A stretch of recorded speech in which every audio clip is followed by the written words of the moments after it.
प्राणी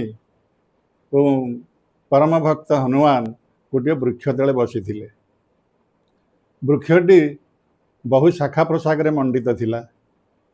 से शाखा प्रशाखार गोटे लता मारी लताटी बहु पत्र आ पुष्प फल द्वारा आच्छादित हो से शाखा मान को घोड़े रखी से प्रभु रामचंद्र हनुमान को पचार पुत्र आंजनेय ये जो लता गुड़ी तुम देखिपुच ना नहीं। हनुमान जी कहले हाँ महाप्रभु मुझे देखिपुची देखिए से केते सुंदर है लतार जो ताम्रवर्णर पत्र सुगंधित पुष्प और फल लताटी केड़े सुंदर है।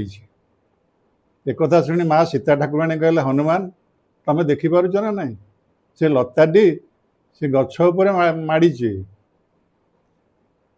तेणु सौंदर्य देखेबारे एथिरे वृक्षर कारण रही। वृक्ष हेउछि यार आधार।